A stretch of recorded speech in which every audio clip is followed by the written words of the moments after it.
الحمد لله وكفى وسلام على عباده الذين اصطفى أما بعد فأعوذ بالله من الشيطان الرجيم بسم الله الرحمن الرحيم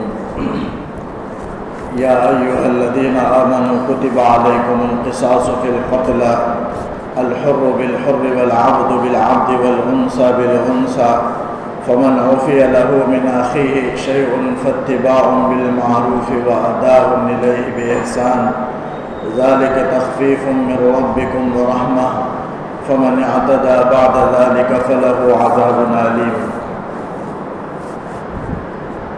سورہ بقرہ کے 22ویں رکوع کی آیات ہیں۔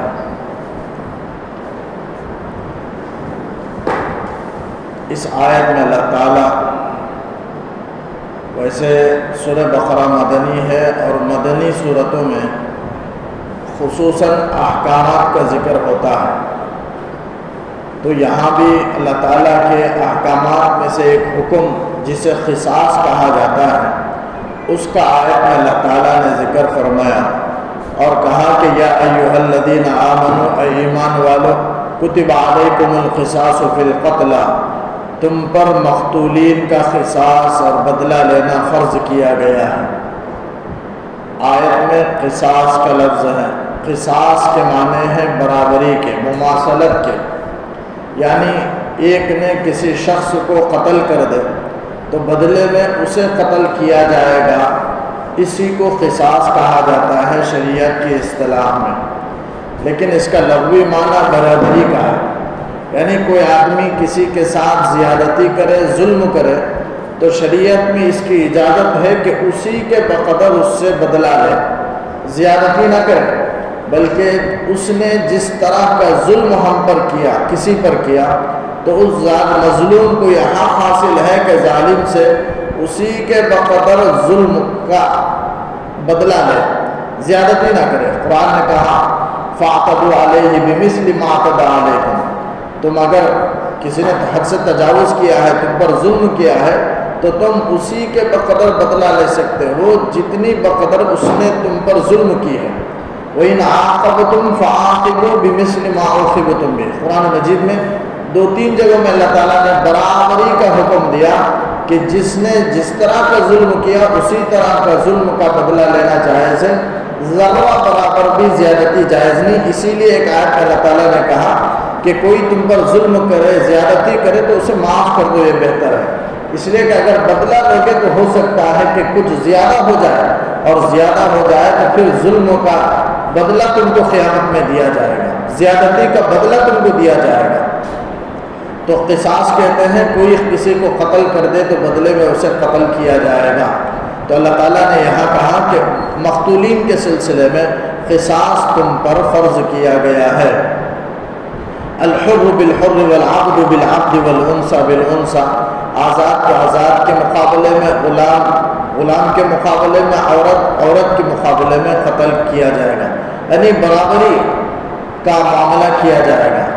اس آیت کا یہ مطلب نہیں ہے کہ کوئی غلام کسی آزاد کو قتل کر دے تو پھر وہ غلام قتل نہیں کیا جائے گا، یا کوئی آزاد غلام کو قتل کر دے تو بدلے میں اس آزاد کو قتل نہیں کیا جائے گا، ایسا نہیں ہے۔ کوئی عورت مرد کو قتل کر دے تو بدلے میں، یا کوئی مرد عورت کو قتل کر دے تو بدلے میں مرد کو قتل نہیں کیا جائے گا، ایسا نہیں ہے، بلکہ یہاں آزاد کو آزاد کے مقابلے میں، مرد کو مرد کے مقابلے میں، غلام کو غلام کے مقابلے میں، عورت کو عورت کے مقابلے میں، مطلب یہ کہ اعتدال کا، عدل کا، انصاف کا معاملہ رکھا جائے گا۔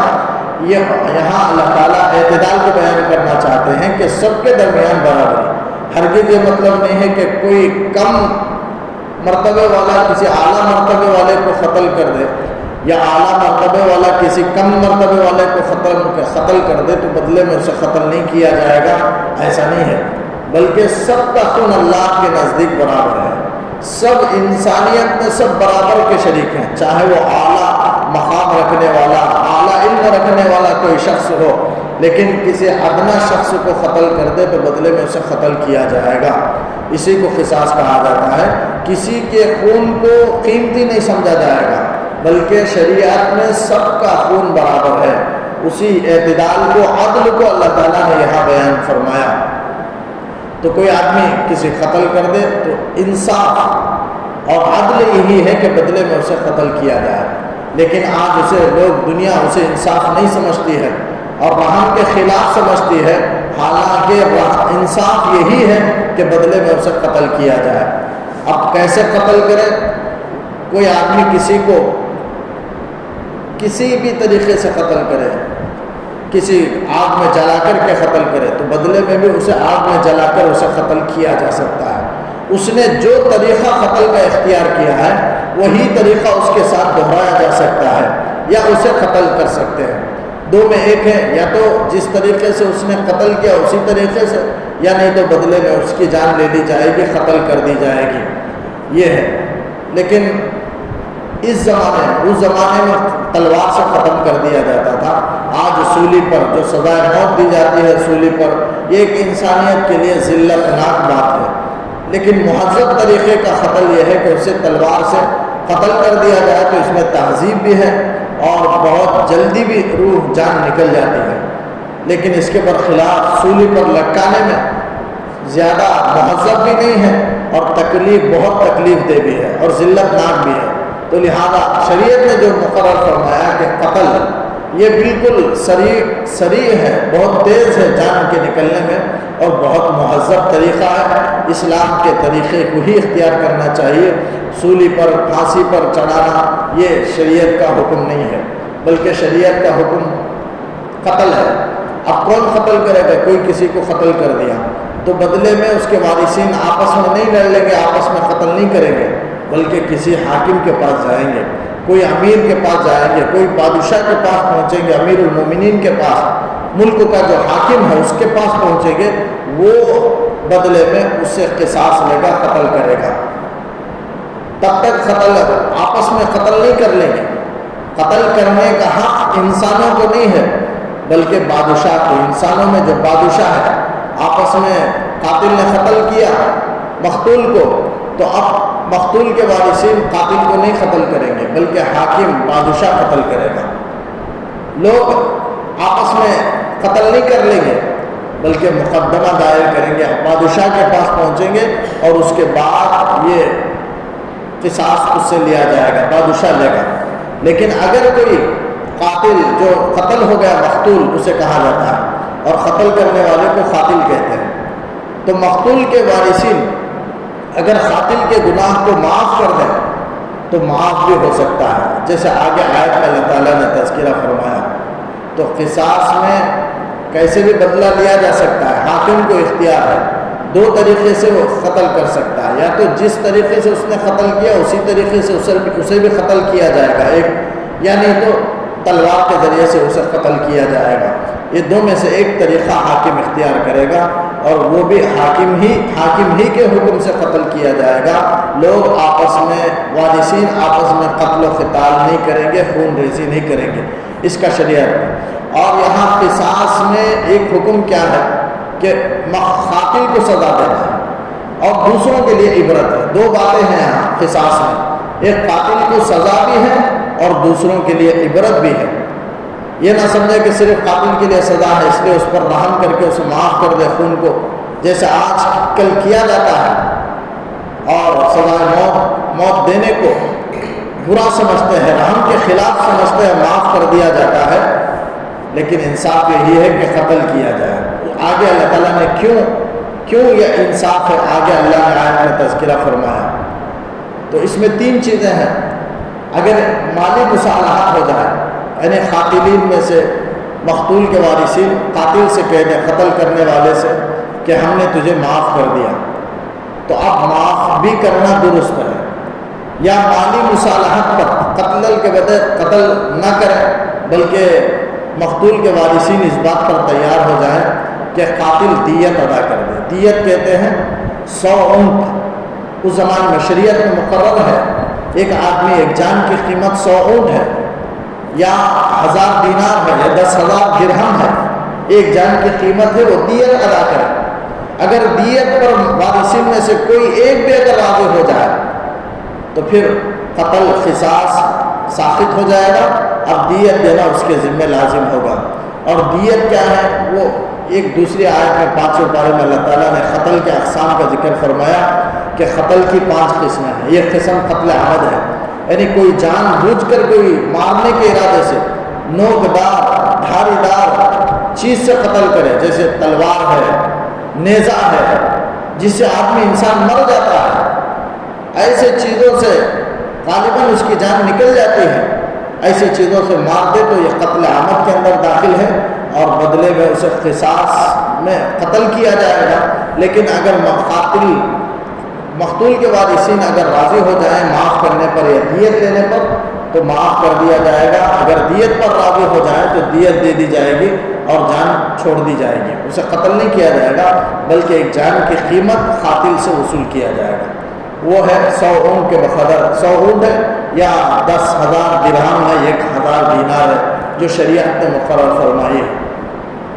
پھر فرمایا فمن عفی لہ من اخیہ شیء، اپنے بھائی کی جانب سے اگر معافی دے دی جائے کچھ تو فاتباع بالمعروف، یعنی اللہ تعالیٰ یہاں من اخیہ کا لفظ استعمال فرمایا، یعنی مقتول کے وارثین اگر معاف کر دیں، جو قتل ہو گیا ہے اس کے رشتہ دار اگر قاتل کو قتل کرنے والے کو معاف کر دیں تو قرآن اسی کی طرف آمادہ کر رہا ہے، ابھار رہا ہے کہ معاف کر دو، یہ تمہارے لیے بہتر ہے.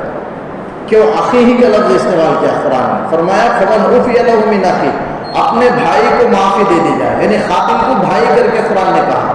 تو گویا مقتول کے وارثین کو اللہ تعالیٰ ابھار رہے ہیں کہ قاتل جانی دشمن ہی ہے لیکن پھر بھی وہ ایمانی بھائی ہے. قتل کی وجہ سے وہ ایمانی بھائی ہونے سے نہیں نکلتا، وہ اب بھی ایمانی بھائی ہے، لہذا تم اس پر رحم کر کے اسے معاف کر دو. یہ قرآن ابھار رہا ہے کہ قاتل کو تم معاف کر دو. اسی لیے بھائی کا لفظ قرآن نے اختیار فرمایا قاتل کے لیے. فرمایا فمن عفی لہ من اخیہ، اپنے بھائی کو یعنی قاتل کو معافی دے دی جائے کچھ تو فاتباع بالمعروف، تو معروف طریقے کی اتباع کرنا ہے. اگر معافی دے دی جائے تو اب 2 باتیں ہیں، مقتول کے وارثین کو بھی ایک قرآن حکم دے رہا ہے اور قاتل کو بھی ایک حکم دے رہا ہے. مقتول کے وارثین کو کیا حکم ہے؟ فاتباع بالمعروف، بھلے طریقے سے مالی مطالبہ کرو، اچھے طریقے سے مالی مطالبہ کرو. یعنی قاتل جو قتل کر دیا اب اس کے بدلے میں تم معاف کر دیے، دیت لینے پر راضی ہو گئے تو آپ دیت وصول کر رہے، مال وصول کر رہے ہیں تو نرمی کے ساتھ اخلاق کے ساتھ وصول کرو. ایسا نہیں کہ ان کے ساتھ سختی کرے، ظلم کرے. اللہ تعالیٰ نے منع کیا تو مقتول کے وارثین کو اللہ تعالیٰ نے کہا کہ معروف اچھے طریقے سے مطالبہ کرو، کوئی یعنی نرمی کے ساتھ مطالبہ کرو. وَأَدَاءٌ إِلَيْهِ بِإِحْسَانٍ، اور یہ قاتل کو اللہ نے حکم دیا کہ عافی کو یعنی معاف کرنے والے کو احسان کے ساتھ تم مال کی ادائیگی کر دو. یعنی جو دیت کا مال ہے وہ دیت کا مال احسان کے ساتھ، یعنی بغیر کسی ستائے کے، ٹال مٹول کرے کے اور یا بغیر مال میں کمی کرے کے اس کا مال اس تک ادا کر دو. اللہ تعالیٰ نے حکم دیا وَأَدَاءٌ إِلَيْهِ بِإِحْسَانٍ، یہ قاتل کو حکم ہے کہ دیت کا مال مقتول کے وارثین کو ادا کر دو احسان کے ساتھ، خوبی کے ساتھ، اچھے طریقے سے، ٹال مٹول کیے بغیر، کم کیے بغیر، جو شریعت نے مقرر کیا وہ ادا کر دو. تو دونوں کو حکم دیا. تو قاتل کو بھی اللہ نے حکم دیا کہ بھلے طریقے سے تم اس کو ادا کر دو دیت، اس لیے کہ انہوں نے معاف کر دیا، احسان کیا ہے تم پر، اب دیت اچھے طریقے سے ادا کر دو. اور مقتول کے وارثین کو اللہ نے حکم دیا کہ اچھے طریقے سے قاتل سے دیت کا مطالبہ کرو، کوئی سختی نہ کرو بلکہ مہلت دے کر کے نرمی کے ساتھ اخلاق کے ساتھ مال کو وصول کرو. تو دونوں کے لیے اللہ نے حکم دیا. پھر فرمایا ذالک تخفیف من ربکم ورحمہ، یہ تمہارے رب کی طرف سے تخفیف ہے اور رحمت، مہربانی ہے. تخفیف کیا ہے؟ بدلے میں حق تو یہ ہے کہ بدلے میں قتل کیا جائے، اسے قصاص کہتے ہیں. یعنی تو وارثین معاف کر کے اس کے بدلے میں دیت لے سکتے ہیں، قاتل سے، قتل کرنے والے سے دیت مال وصول کریں، ایک جان کی قیمت جو اسلام نے مقرر کی وہ وصول کریں. تو یا تو قصاص کا یا دیت کا یا معافی کا، چاہے تو معاف بھی کر دیں، قصاص بھی معاف کر دیں، دیت بھی معاف کر دیں. اس امت میں اللہ نے تینوں سہولتیں رکھی ہیں. لیکن گزشتہ امتوں پر، یہودیوں پر اس زمانے میں، بلکہ توریت میں حکم تھا کہ اگر قتل کر دے تو بدلے میں ان سے قصاص لیا جائے گا، معافی بھی نہیں، دیت بھی نہیں. یہ صورت اہل توریت کے لیے حکم تھا کہ کہ بدلے میں قصاص کے طور پر قتل کیا جائے گا، اور نصرانیوں میں یہ تھا کہ دیت ہی لیں، بدلے میں قتل نہیں کیا جائے گا، دیت ہی واجب تھی۔ لیکن اس امت میں اللہ نے احسان کیا، سہولت ہے کہ چاہے تو قصاص میں قتل کرو، یا چاہے مقتول کے وارثین راضی ہو جائیں تو دیت لو، یا مقتول کے وارثین اگر دیت نہ لینے پر بھی راضی ہو کر کے معاف کر دے تو یہ بھی ان پر ان کا احسان ہے، اور اس کی اجازت ہے کہ دونوں معاف کر دیں۔ یہ اگر مال ملے دیت میں تو کیا کیا جائے گا؟ شریعت کے حصے کے بقدر، جیسے ایک آدمی مر جائے تو اس کے رشتہ داروں کو کتنا حصہ ملے گا، اسی طریقے سے مقتول کے رشتہ داروں کو شریعت کے حصے کے بقدر اس مال کو تقسیم کر دیا جائے گا۔ مالی مصالحات اگر جو مل رہا ہے دیت کے طور پر، اس کو وارثین کے درمیان، مقتول کے وارثین کے درمیان شریعت کے حصے کے بقدر تقسیم کر دیا جائے گا۔ تو یہ چند احکامات ہیں جو اللہ تعالیٰ نے بیان فرمایا۔ آگے فرمایا فَمَنِ اعْتَدَىٰ بَعْدَ ذَلِكَ، اس کے بعد بھی، یعنی معاف کرنے کے بعد یا دیت لینے پر راضی ہونے کے بعد بھی اگر کوئی ظلم کرے، یعنی اس کو قتل کرے، قاتل کو قتل کرے، معاف کرنے کے بعد یا دیت لینے کے بعد بھی قتل کرے، تو اللہ تعالیٰ نے کہا فَلَهُ عَذَابٌ عَظِيمٌ، اس کے لیے دردناک عذاب ہے، یعنی آخرت میں دردناک عذاب ہے، اور دنیا میں بھی اگر کوئی معاف کر دیا پھر قتل کر رہا ہے تو بدلے میں اسے قتل کر دیا جائے گا جس نے اس کو قاتل کو قتل کیا۔ یہ دنیا میں سزا ہے، اور آخرت میں تو دردناک عذاب ہے ہی۔ فرمایا فَلَهُ عَذَابٌ عَلِيمٌ، اس کے لیے دردناک عذاب ہے۔ وَلَكُمْ فِي الْقِصَاصِ حَيَاةٌ، تمہارے لیے قصاص میں زندگی ہے۔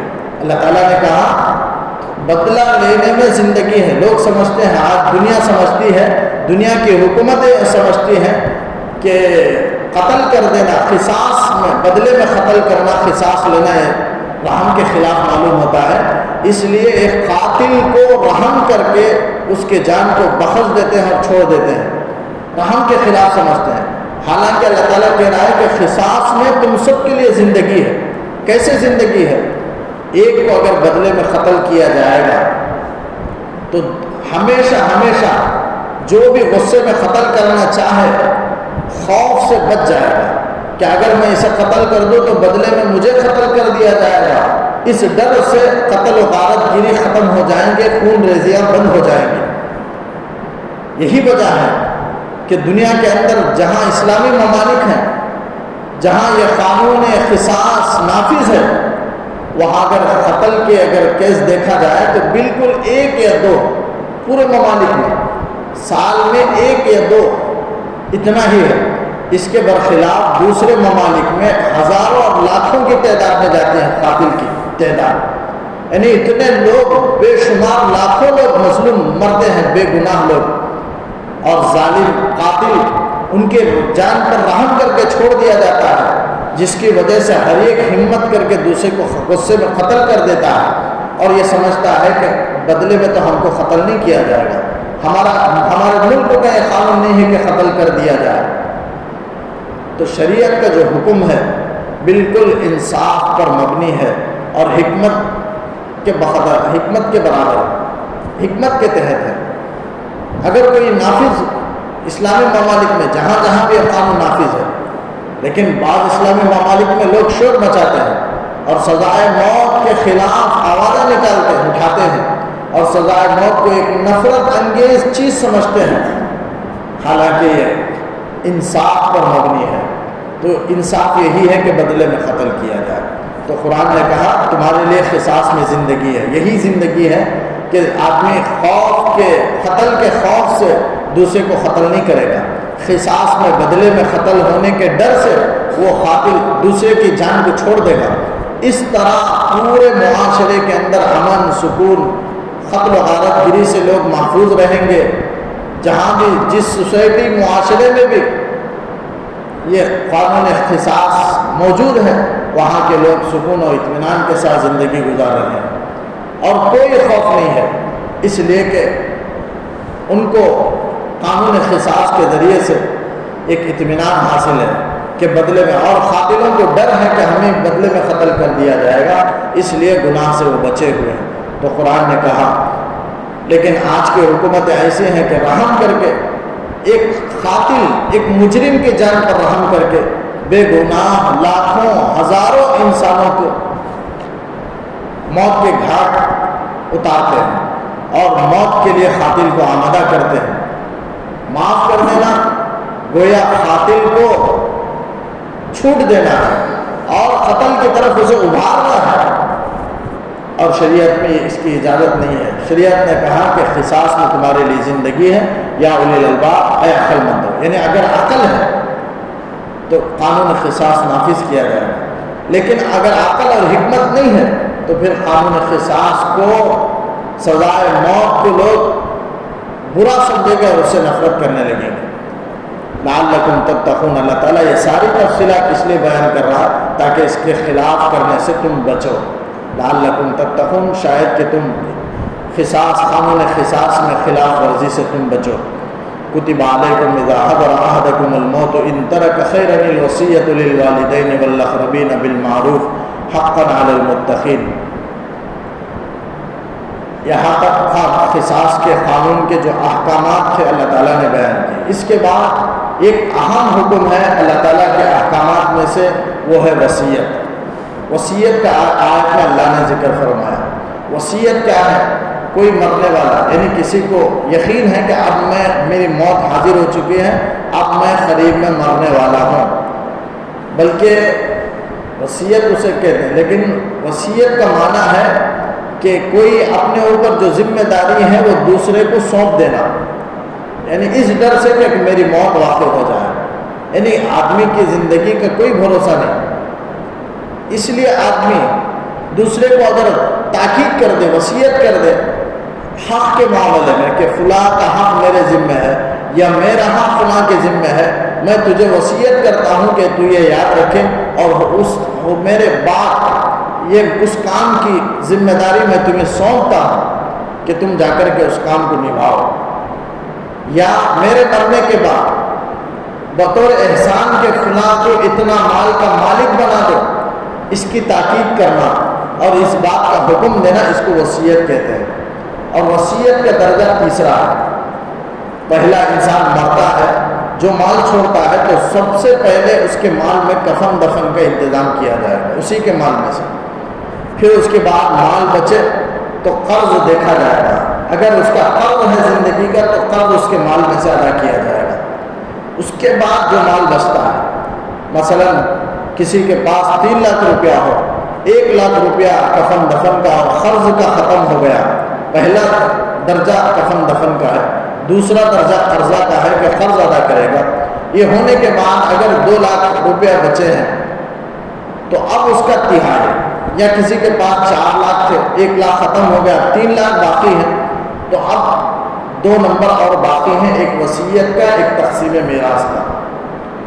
اب یہ 2 چیز ہونے کے بعد جو مال بچا ہے، مثلا 3 لاکھ روپے اگر بچا ہے تو 3 لاکھ میں کا تہائی یعنی 1 لاکھ، تہائی کا مطلب 3 حصوں میں سے 1 حصہ، تو 3 لاکھ میں 1 لاکھ تک کی وصیت کرنا جائز ہے مرنے والے کو، کہ فلاں کو، غیر وارث کو، جو میرا رشتہ دار ہے لیکن وارث نہیں ہے، جیسے نواسا ہے، پوتا ہے، بیٹا ہونے کی صورت میں پوتے کو حصہ نہیں ملتا، لیکن پوتا مرنے والے کو بہت محبوب تھا، بہت خدمت کرتا تھا، اور مرنے والا چاہتا ہے کہ میں پوتے کو میرے مال میں سے دوں، لیکن بیٹا ہونے کی وجہ سے پوتے کو حصہ نہیں ملتا ہے، اب وہ وارث نہیں بنتا، لیکن اب مال اسے فائدہ پہنچانا چاہتا ہے، تو اب شریعت اس کی اجازت دی ہے کہ پوتے کے لیے وصیت کرے تہائی مال تک، یعنی 1 لاکھ روپے تک وصیت کر سکتا ہے، اسے فائدہ پہنچا سکتا ہے۔ تو یہ تیسرا درجہ وصیت کا ہے۔ اس کے بعد جو مال بچتا ہے، یعنی 2 لاکھ روپے جو بچے تو وہ 2 لاکھ میں تقسیم میراث ہوگا، وراثت تقسیم کر دی جائے گی اس کے رشتہ داروں میں۔ تو یہ ترتیب ہے شریعت کے اعتبار سے مرنے والے کے لیے۔ پہلا کفن دفن کا انتظام کیا جائے گا، دوسرا قرض کو ادا کیا جائے گا، تیسرا اس کے مال میں سے تہائی حصے کے بقدر وصیت پوری کی جائے گی، اور چوتھا جتنا مال بچا ہے 3 کے بعد تقسیم میراث ہوگا، وراثت تقسیم کر دی جائے گی رشتہ داروں میں۔ یہ ترتیب ہے۔ تو وصیت کا درجہ تیسرا ہے۔ اللہ تعالیٰ نے یہاں فرمایا کتب علیکم اذا حضر احدکم الموت، تم پر فرض کیا گیا ہے کہ تم میں سے کسی کا موت کا وقت آ جائے، ان ترک خیر، اگر وہ مال چھوڑا ہے، تو الوصیت للوالدین والاقربین بالمعروف، وصیت کرنا اس کے ذمے لازم ہے والدین کے لیے، رشتہ داروں کے لیے معروف طریقے سے، حقاً علی المتقین، یہ اللہ سے ڈرنے والوں پر یہ لازم ہے۔ یہ آیت کا ترجمہ ہوا۔ یہ حکم ابتداء اسلام میں تھا، بعد میں نہیں، شروع اسلام میں تھا۔ بعد میں تقریباً 400 ہجری اور 500 ہجری کے درمیان میں اللہ تعالیٰ رشتہ داروں کو کتنا حصہ ملے گا، اللہ نے آیت میں، ایک بڑی آیت میں اللہ تعالیٰ نے تفصیل کے ساتھ بیان کر دی۔ وہ آیت ہے سورہ نساء کی، یوصیکم اللہ فی اولادکم للذکر مثل حظ الانثیین۔ اس میں اللہ تعالیٰ نے پورے وارثین کو کتنا حصہ ملے گا وہ پورے آیت میں اللہ تعالیٰ نے بیان کر دیا۔ وہ آیت کے نازل ہونے سے پہلے یہ حکم تھا، اسلام کے آغاز میں یہ حکم تھا کہ والدین کے لیے اپنے مال میں سے وصیت کر کے جائیں، اس لیے کہ مرنے والا مر جاتا تھا، والدین کو حصہ نہیں دیتے تھے، رشتہ دار آپس میں بانٹ لیتے تھے، اس طرح ظلم و زیادتی تھا۔ تو اللہ تعالیٰ نے حکم شروع اسلام میں نازل کر دیا تھا کہ والدین کے لیے اور رشتہ داروں کے لیے تم خود وصیت کر کے جاؤ، لیکن بعد میں دیکھا گیا لوگ غلط سلط وصیت کرتے ہیں، تو اللہ تعالیٰ نے خود احکام نازل فرما دیا، احکام میراث کو، جو ایک آیت میں سورہ نساء کے آیت میں، لمبی طویل آیت ہے، بلکہ 2-3 آیتیں ہیں، اس میں اللہ تعالیٰ نے اس کے پورے احکامات کو بیان کر دیا۔ اب رشتہ داروں کے لیے وصیت جائز نہیں ہے، یہ پہلے تھا، حکم تھا، اب یہ منسوخ ہے، اب کوئی وصیت نہیں کر سکتا مرنے والا، بلکہ مال چھوڑ کر جائے گا اور شریعت کے حصے کے بغیر تقسیم ہو جائے گا، بس یہ پہلے حکم تھا۔ لیکن آج بھی اس پر عمل کر سکتے ہیں۔ کیسے؟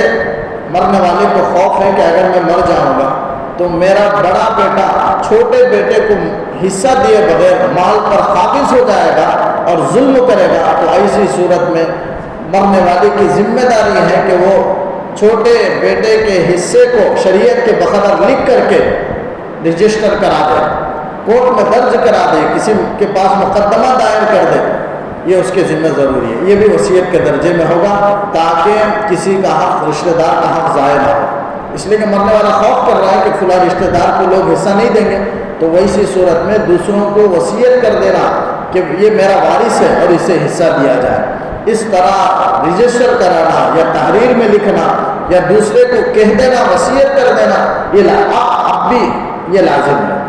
اس آیت پر اس طریقے سے عمل ہو سکتا ہے۔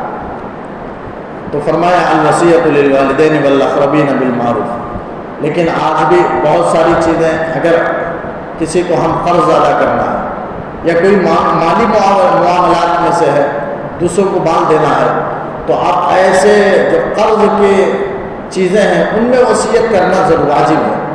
یا حقوق، اتنی نمازیں چھوٹ گئی، روزے چھوٹ گئے، حج چھوٹ گیا، اب حج بدل میرے جانب سے حج کرنا لازم ہے، میرے اوپر حج فرض ہو چکا ہے، مرنے والا سوچتا ہے کہ میں حج نہیں کیا ہے، تو اب حج کی وصیت کرنا بھی ضروری ہے۔ جتنے روزے چھوٹ گئے اس کے کفارہ ادا کرنے کا حکم دینا، صدقہ اس کے ایک روزے کے بارے میں کے بدلے میں فدیہ دینے کی وصیت کرنا بھی اس کے ذمہ ضروری ہے۔ نمازوں کا فدیہ ادا کرنے کی وصیت کرنا بھی اس کے ذمہ ضروری ہے۔ تو نماز ہو، روزہ ہو، زکوٰۃ ہو، حج ہو، یا کسی کا کوئی قرضہ ہو یا کوئی مالی معاملہ ہو، یہ سب اگر خود اس پر لازم ہے تو یہ وصیت کر دینا کہ میرے ذمہ فلاں کا اتنا حق ہے، دے دیا جائے۔ یا اگر دوسروں کا کوئی حق، دوسروں کے ذمہ اپنا حق ہو، یعنی دوسرے اس کو مال عطا کرنا ہو، تو وہ بھی تحریر میں لکھ دے تاکہ رشتہ داروں کا حق ضائع نہ ہو، اپنے وارثین کا حق ضائع نہ ہو، دوسرے اگر مال اسے دینا ہے تو اسے بھی تحریر میں لائے۔ تو یہ سب واجب ہے، یہ وصیت نامہ۔ حضور صلی اللہ علیہ وسلم فرماتے ہیں کسی مومن کے شائع نشان نہیں ہے کہ 2 دن کوئی معاملہ اس کے ذمہ واجب ہو، کوئی قرض وغیرہ واجب ہو اور 2 دن اس طرح گزر جائے کہ وہ لکھا نہ ہو۔ آپ نے فرمایا یہ مومن کی شان نہیں ہے، حدیث ہے۔ پھر حضرت عبداللہ بن عمر فرماتے جب یہ حدیث سنا تو فوراً میں نے تحریر کر دیا کہ میرے ذمہ کس کس کا حق لازم ہے اور میرا دوسروں کے ذمہ کیا کیا حق لازم ہے، سب میں نے ایک تحریر لکھ کر کے اپنے تکیے کے نیچے رکھ لیا جو ہی میں نے وہ حدیث سنی۔ اس لیے کہ انسان کی زندگی کا کوئی بھروسہ نہیں، کسی کا حق ضائع نہ ہو، قیامت میں مواخذہ بھی نہ ہو، یہ وصیت کرنے کی حکمت علماء نے بیان کیا. کیوں وصیت کرنا؟ اس لیے کہ کل قیامت میں تمہارا مواخذہ نہ ہو. اگر نصیحت نہیں کریں گے، تمہارے ذمے کسی کا قرضہ تھا، تم نے وصیت نہیں کی، تمہارا مال موجود تھا لیکن وارث آپس میں مال بانٹ لیے اور تم نے وصیت نہیں کی، تو وہ قرض دار کا حق ضائع ہوگا. قیامت میں وہ قرض دار تم سے مواخذہ کرے گا. تو وصیت نہ کرنے کی وجہ سے قرض باقی رہ گیا اور تم کو قیامت میں تم سے مواخذہ کیا جائے گا. تو مواخذے سے بچنے کے لیے وصیت کا حکم دیا گیا. یا کوئی غیر وارث رشتہ دار ہے، محتاج ہے اور اپنا محبوب ہے، پسندیدہ ہے، قریبی رشتہ دار ہے لیکن وارث نہیں ہے، تو آپ وصیت کے ذریعے سے اسے فائدہ پہنچا سکتے ہیں. دوسرا اور تیسرا فائدہ وصیت کا علماء نے یہ بیان کیا، مفسرین نے، کہ اگر وصیت کریں گے تو تہائی مال تک وصیت جائز ہے، اس سے زیادہ کی جائز نہیں ہے. تہائی حصے تک، یعنی 2 چیز ہونے کے بعد، کفن دفن کے بعد، قرض ادا کرنے کے بعد جو مال بچتا ہے اس کے تہائی حصے کے بقدر آدمی وصیت کر سکتا ہے. اس سے زیادہ وصیت معتبر نہیں، کیونکہ حدیث میں ہے ایک صحابی حضرت سعد رضی اللہ عنہ، سعد بن ابی وقاص رضی اللہ عنہ بیمار ہو گئے. فتح مکہ کے بعد حجۃ الوداع کے موقع پر آپ صلی اللہ علیہ وسلم زیارت تشریف لے گئے ان کے بیمار کرسی کے لیے. آپ صلی اللہ علیہ وسلم زیارت کیے تو حضرت سعد کہنے لگے اللہ کے رسول ان لی مالا کثیرا، میرے پاس بہت زیادہ مال ہے. ولیس یرثنی الا ابنتی، میرے پاس میرا وارث صرف ایک ہی بیٹی ہے. افاوسی بمالی کلی، کیا میرے پورے مال کو میں وصیت کر دوں کار خیر میں دوسروں کے لیے؟ تو اللہ کے رسول صلی اللہ علیہ وسلم نے فرمایا کہ نہیں، اپنے مال کو دوسروں کے لیے وصیت نہ کرو. تو پھر اجازت مانگنے اللہ کے رسول، حضور بولے کہ کم وصیت کرو، اتنا پورے مال کی وصیت نہ کرو. تو پوچھنے کہ اللہ کے رسول 2 ثلث، یعنی پورے مال کا 3 حصہ کر کے 2 حصہ میں وصیت کر دوں دوسروں کے لیے، کار خیر میں، نیک کام کے لیے. اللہ کے رسول صلی اللہ علیہ وسلم کہنے لگے اس کی اجازت نہیں، یہ زیادہ ہے. پھر پوچھنے لگے آدھا، حضور اجازت نہیں دی. پھر آخر میں پوچھے 1/3. تو اللہ کے رسول صلی اللہ علیہ وسلم فرمایا الثلث والثلث کثیر، ہاں تہائی ٹھیک ہے اور تہائی بھی بہت زیادہ ہے. یعنی اللہ کے رسول صلی اللہ علیہ وسلم یہ تاکید کر رہے ہیں کہ جو مال ہے وہ اپنے رشتہ داروں کو چھوڑ کر کے جاؤ اور دوسروں کو تہائی تک. اگر تم، علماء نے مسئلہ بھی لکھا ہے، یہ تہائی تک وصیت اس موقع پر کرنا ہے جب آدمی کے رشتہ دار خوشحال ہو، تنگ دست نہ ہو، غریب نہ ہو، فقیر نہ ہو.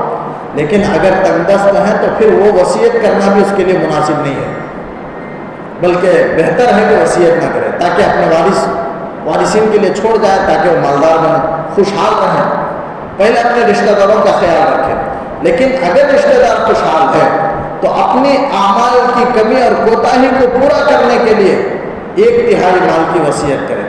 1/3 مال کی وجہ سے اس کا فائدہ یہ ہوتا ہے کہ اس کے اعمال میں، زندگی میں جو کمی کوتاہیاں ہو گئی اللہ تعالیٰ اسے معاف کر دیتے ہیں اس وصیت کی برکت سے.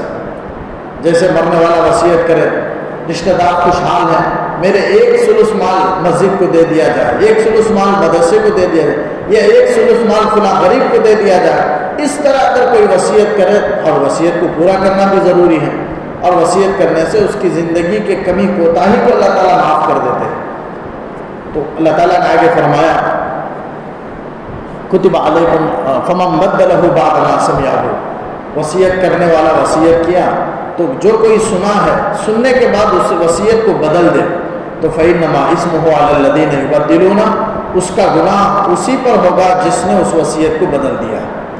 اچھے کاموں کی کوئی وصیت کرے تو وصیت کو پورا کرنا ضروری ہے. اگر وصیت کو وارث پورا نہیں کرتے ہیں تو وہ گنہگار ہوں گے، گویا مرنے والے کے انہوں نے حق تلفی کی ہے، لہذا پورا کرنا چاہیے. لیکن اگر گناہ کی وصیت کرے تو اسے پورا کرنا ضروری نہیں ہے، بلکہ یہ حکم دیا گیا کہ اسے بدل دے.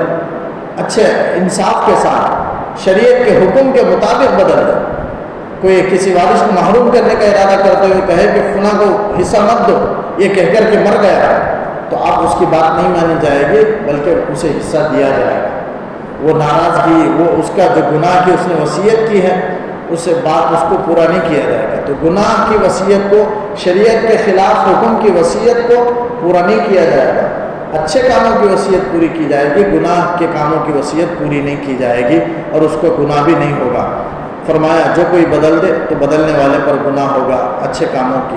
ان اللہ سمیع علیم، بلا شبہ اللہ سننے والا جاننے والا ہے. فمن خاف من موص جنفا او اثما، ایک آیت کہہ کر اپنی بات ختم کرتا ہوں کہ جو کوئی خوف کرے وصیت کرنے والے سے جنفا ظلم کا، یعنی بلا ارادہ کسی کو محروم کرنے کا ارادہ نہیں ہے، لیکن بلا ارادہ گناہ کی وصیت کر رہا ہے، او اسمن یا ارادے کے ساتھ معلوم ہے کہ نواری سے حصہ ملے گا اور ارادہ کر کے کہہ رہا ہے کہ اسے حصہ نہ دو، تو بالارادہ یا بلا ارادہ وصیت کرنے والے سے کوئی خوف کرے گناہ کا تو پھر تیسرا آدمی آ کر کے اصلاح کر دے، فاصلح بینہم، ان کے درمیان اصلاح کر دے کوئی، تو فلا اسم علیہ، اس پر کوئی گناہ نہیں ہوگا، اس لیے کہ اس نے گناہ کی وصیت کی ہے. اور گناہ کی وصیت کو بدل دیا جائے گا، شریعت کے حکم کے مطابق بدل دیا جائے گا، اور بدلنے والے کو اس اصلاح کرنے والا کہا گیا. فاصلح بینہم، تیسرے نے اصلاح کر دی ہے تو اس پر کوئی گناہ نہیں ہوگا، اس لیے کہ اس نے گناہ کو بدل کر کے نیکی کی طرف، شریعت کے حکم کی طرف اس نے لے آیا ہے، اس لیے گناہ نہیں ہوگا. ان اللہ غفور رحیم، بلا شبہ اللہ تعالیٰ بخشنے والا ہے، رحم کرنے والا ہے. یعنی مرنے والا اگر کوئی گناہ کی وصیت بھی کرے تو وارثین اسے پورا نہ کرے، اگر پورا نہیں کریں گے تو پھر اللہ تعالیٰ مرنے والے کی اس وصیت جو گناہ کی وصیت تھی اسے معاف کر دیں گے، اس لیے کہ اسے پورا نہیں کیا گیا، معاف کر دیں گے. اللہ معاف فرمانے والا ہے. یہ سب مال کے سلسلے میں تھا. لیکن اگر کوئی غریب ہے، بلکہ غریب ہو یا مالدار ہو، مال کی بھی وصیت اپنے زندگی میں لکھ کر کے رکھ لے تاکہ کسی کا کوئی حق تلفی نہ ہو، کسی کا حق ضائع نہ ہو، اپنے رشتہ داروں کا حق بھی ضائع نہ ہو، یا قرض دار دوسروں کا بھی حق ضائع نہ ہو. اس لیے وصیت نامہ تحریر رہنا چاہیے اور ہمیشہ رہنا چاہیے. لیکن اگر کسی کے پاس مال نہ ہو یا کم از کم دین کے سلسلے میں تو وصیت ہونا چاہیے. اگر کوئی سوچے میرے پاس تو مال نہیں ہے تو دین کی وصیت، انبیاء کرام علیہ السلام دین کی وصیت کیا کرتے تھے اپنے اولاد کو کہ دین پر قائم رہنا، شرک و بدعات سے بچ کر کے رہنا، یہ وصیت مستحب ہے. بہرحال کرنا ضروری ہے اپنے اولاد کو. انبیاء کرام علیہ السلام نے کی. تو یہ وصیت کے سلسلے میں کچھ احکامات تھے جو اللہ تعالیٰ نے آیات میں بیان فرمایا. اللہ تعالیٰ سے دعا ہے کہ اللہ تعالیٰ کہی ہوئی سنی باتوں پر کہنے سننے سے زیادہ عمل کی توفیق دے. اللهم صل على سيدنا محمد وعلى آل سيدنا محمد وبارك وسلم عليه. ربنا آتنا في الدنيا حسنة وفي الآخرة حسنة وقنا عذاب النار. ربنا ظلمنا أنفسنا وإن لم تغفر لنا وترحمنا لنكونن من الخاسرين. اللهم إنا نسألك الهدى والتقى والعفاف والغنى. اللهم إنا نسألك العفو والعافية في ديننا ودنيانا وأهلنا ومالنا. صل على النبي محمد وآله وصحبه أجمعين برحمتك يا أرحم الراحمين والحمد لله رب العالمين.